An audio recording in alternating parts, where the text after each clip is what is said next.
Facebook. Happy Tuesday. So, today I want to talk to you all about a topic that is near and dear to my sensitive heart.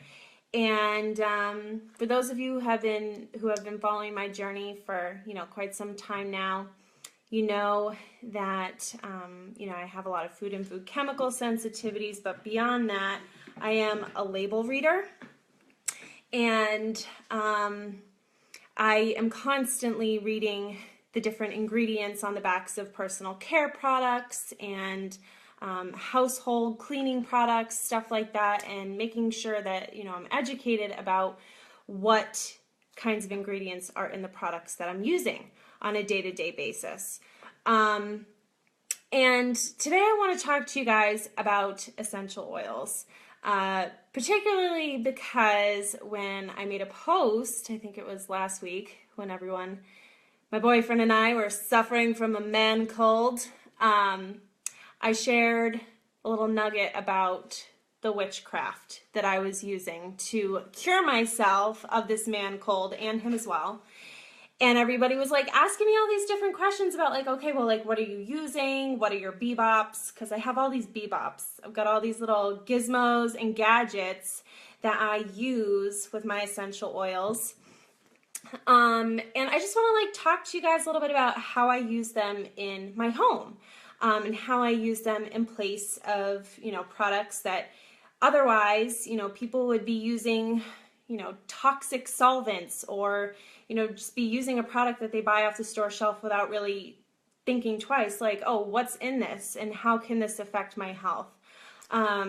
And I really love talking about that kind of stuff. So hopefully I don't ramble on for too long, because this live stream could really go in a million different directions, because I like to gab. But so for starters, I just want you to think about, what kinds of products maybe you have under your sink, the things that you reach for when you go to clean your counters, your countertops, your tables. This is also the time of year, when people are thinking okay, winter's coming, germs. As a former teacher, I'm always in that mindset. Yes, gizmos and gadgets. Yes, oh my gosh. Okay, Michelle, can I just tell you that I was singing that song earlier preparing for this?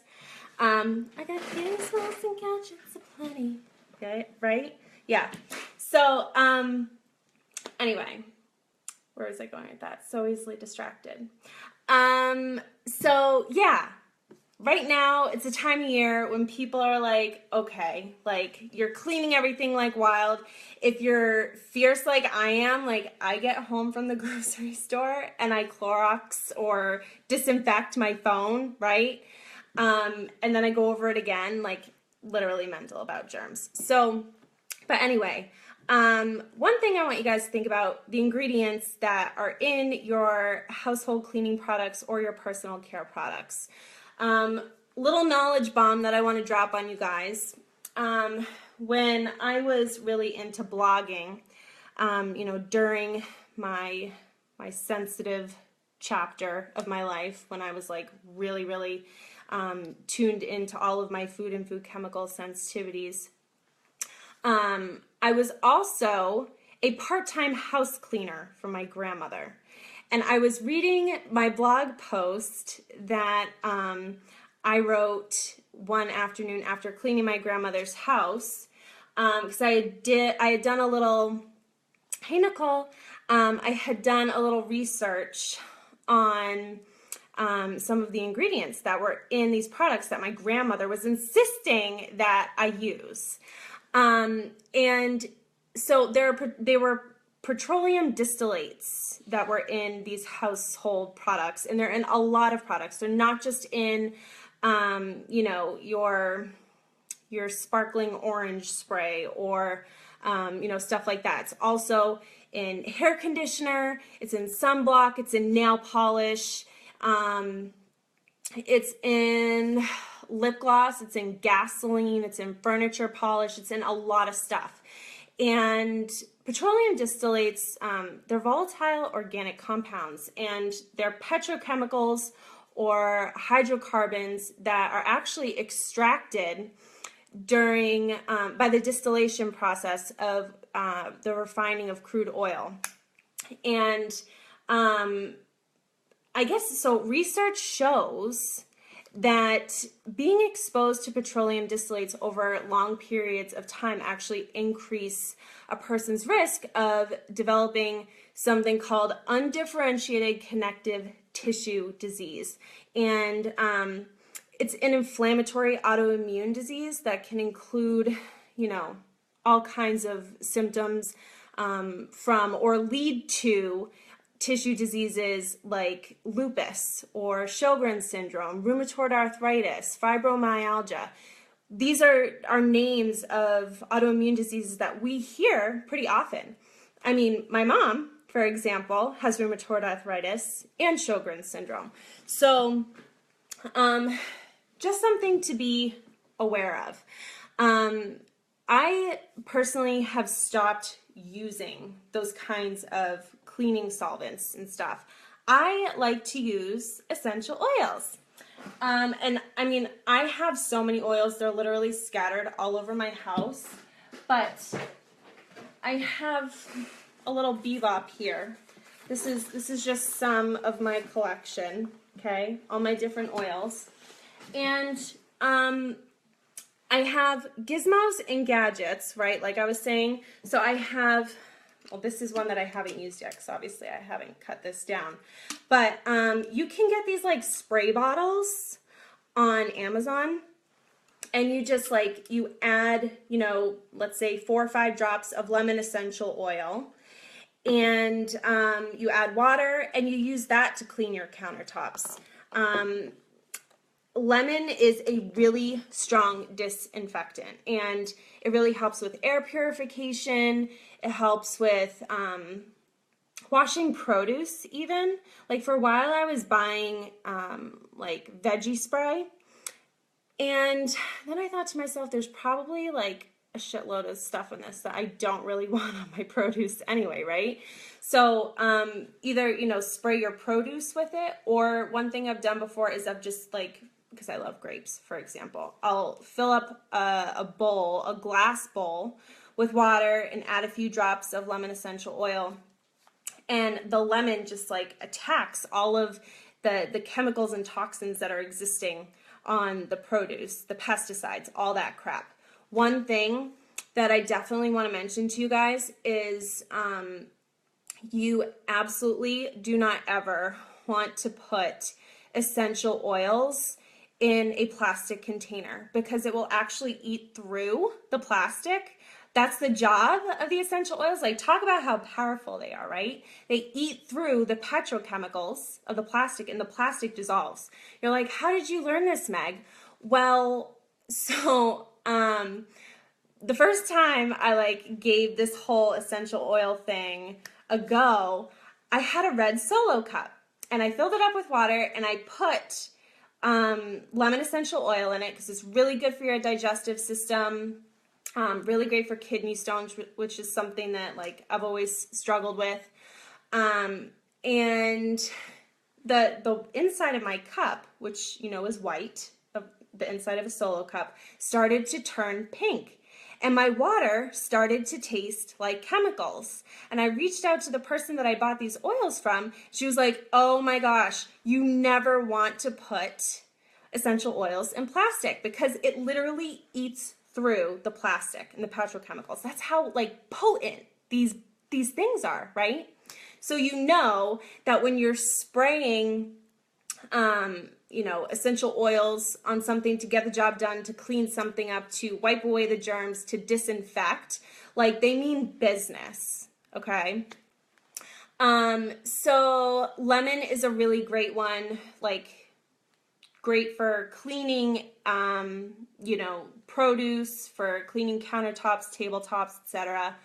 Lemongrass is also another great one for air pollution and airborne bacteria. It's also really great for if you have swelling in your joints, you can add that, just put a little on your skin. Oregano.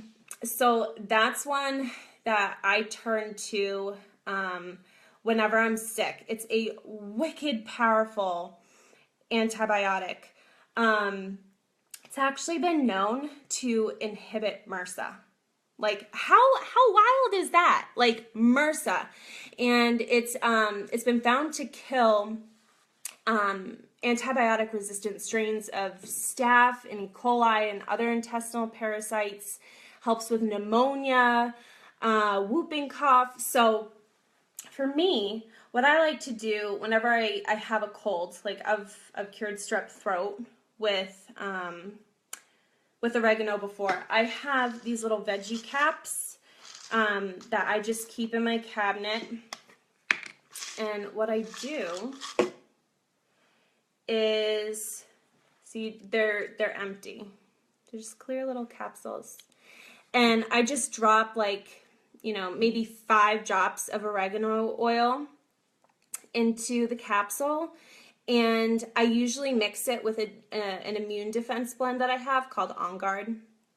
And then I add some olive oil, and then I cap it and I shake it and I take it. And honestly, if I do that like 3 times a day, like 4 days in a row, I'm good. And yeah, so that's one way that you can use oregano. Another way you can use some of the oils, if you're using it to like help your body and to help your health, maybe you have a cold or something, for example, you can put it on the bottoms of your feet, and specifically like, so if you imagine the bottom of a foot, right, where your big toe is, like right underneath your big toe, like on the ball of your foot, because that's where we take up our energy. We take energy up into our bodies. That's where it all happens. So that is a place where you would want to put like oregano oil. Oregano is a really hot oil, which just means that the molecules on it move really fast, so it makes it really hot. So it's something that you wouldn't ever really want to put anywhere else on your body without diluting it first with a carrier oil like olive oil or coconut oil, for example, because it will burn. So the bottom of your feet is fine though. I've never had a problem with that. What other oils do I have for you guys? So peppermint, really great for respiratory, like if you have coughs, or it helps with opening up your nasal passages. I also have an oil that I use that I actually posted about last week when you guys were asking me all these questions. It's a breathe blend, so it has all different kinds of oils in it that just help you to open up your nasal passages when you're super stuffy. And why don't I think I'm going to show you some more of my Bebops. So you guys were like all fascinated with my inhaler Bebop that I showed you, or that I took a picture of and posted. I have one left. How sad for me. So it looks like this. Okay, this is the top. And it has like a wick that comes with it. You can get these on Amazon. And you just put it in there like that, and then you take your oil, your breathe blend, or whatever it is you're using to help with your respiratory issues, your nasal passages, whatever. Drop a few drops of oil in there, and then you close it. I forgot I didn't put a cap on the back of it. And then you shake it up, and then you just stuff it up your schnoz and you breathe, right? So that was the inhaler Bebop. And then I have these things, which are super cool. So believe it or not, I've never even used these. And now I'm like, why? I have this whole like caboodle thing of drawers with all kinds of treasures in it. And I have a drawer specifically for my oil treasures. So it comes with this little bottle and this little rolly thing. See? Bloop, bloop, bloop, bloop, bloop. And so you might put like lemon is a really great one with carrier oil for your skin, because lemon is really good for your skin and clearing up blemishes and helping with like blemish scarring as well. So that would be an option. So I have little Rolly Bebops. I have all these little spray bottles. We had an ant problem up at the farmhouse back in May, like when we first moved in, and peppermint gets rid of ants. So rather than like spraying my house with toxic chemicals that cause cancer and connective tissue diseases, I decided to fill up one of these bad Larrys with some water and peppermint, and I was just like spraying everything, spraying inside all the cabinets, on the windowsills and everything, and eventually, I'm going to answer all the questions in just a minute. I can't wait to answer them. I keep reading them. I'm just trying not to get sidetracked. But yeah, so these are great to have. Another thing, you can use these to, spray the inside of your shower. Like I like to use both essential oils to clean the shower and baking soda to clean the shower, because it's just a better alternative to bleach and other chemicals like that. What was I going to say? Oh, it's really awesome to, drop like orange essential oil in the bottom of your tub, or, just any citrus oil when you take a shower, because citrus oils have a very uplifting effect to them. They elevate your mood. So you just feel like really energized and rejuvenated and uplifted after you get out of the shower when you use citrus oils in the shower. I haven't used this yet, but this is a necklace, and it comes with these little like felt pads that go inside the necklace. So you can take your oils and just like drop it on the felt pad and just wear it all day if you're not somebody who wants to put the oils on their body. So that's another option as well. And then I have these little bebops for picking up and dropping oils into different containers and all that stuff. Whoops. But yeah, as I was saying, like, honestly, you guys, there's literally an essential oil for everything. I don't feel the need to use, your typical household cleaning product anymore. And like I said, I actually cure a lot of, my colds or anything else with essential oils, which is really great. Literally, there's an oil for anything. So if you have a problem and you're like, Meg, what kind of oil do I got to use for this? I'll let you know. I have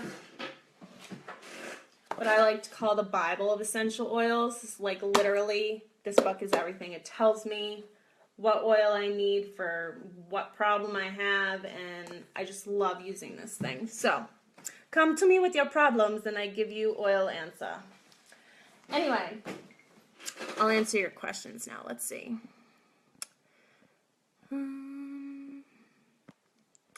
Okay. Do I have a YouTube channel? I do have a YouTube channel. I don't really make videos like this on YouTube, but maybe I'll start. Why not? I know you can convert these live videos to upload them onto YouTube. Thanks, Charles. Sage and cedarwood, good for cleaning too. Yep, that's very true, Nicole. Cedarwood is also really good for keeping insects away, and specifically like mosquitoes and ticks and stuff. And where do I buy my oils? So I buy doTERRA oils. I stand by them because they're certified pure therapeutic grade oils, which is a certification that only doTERRA has, and essentially that it literally makes them the purest oils on the market. So I stand by them. I use them topically. I take them internally. One bebop I didn't mention, by the way, get a diffuser, because you can diffuse these oils in your homes. and there, like I said, there's an oil for everything. So like if you're, struggling with your energy levels or your moods, especially this time of year, like seasonal depression is so fierce, it's so real. There are all kinds of oils that you can diffuse in your home when you're home, if you don't work from home like me, that, really help with elevating your moods and also with focus. I know for me, like, hi, I'm ADHD, and I really struggle with my focus. So um, I sometimes will diffuse oils, or I actually have an oil right here. It's specifically for ADHD, and it's called Intune. And it has patchouli, frankincense, lime, ylang ylang, Hawaiian sandalwood, and Roman chamomile in it. And I love my Intune. Long flights, altitude sickness. I will check in my book. I have not used oils for that purpose specifically myself, so I don't have an answer right off the top of my noggin, Chelsea, but I'll definitely look that up and I'll reach out to you. But yeah, like I said, if you guys are like, I'm struggling with this or I need a remedy for that, I got you. Oils all day, every day, for reals. So yeah, I mean, I hope this was helpful in some way. I didn't really like plan it out too much. I just love essential oils. So I figured I'd just, talk to y'all about it and put in my 2 cents about, how important it is to be aware of the ingredients, in the products that you're using. It's not just that we need to be worrying about our food. We need to be worrying about our personal care products and how those products are being made, what ingredients are in them, and how we're cleaning our homes and disinfecting our homes, especially this time of year. So if you guys want some other tips on anything like this, feel free to reach out, because this stuff is totally my jam. So anyway, I'll cut myself off. And if you have any questions, feel free to reach out. I don't bite. So, hope you guys have a great week, and I'll talk to you soon.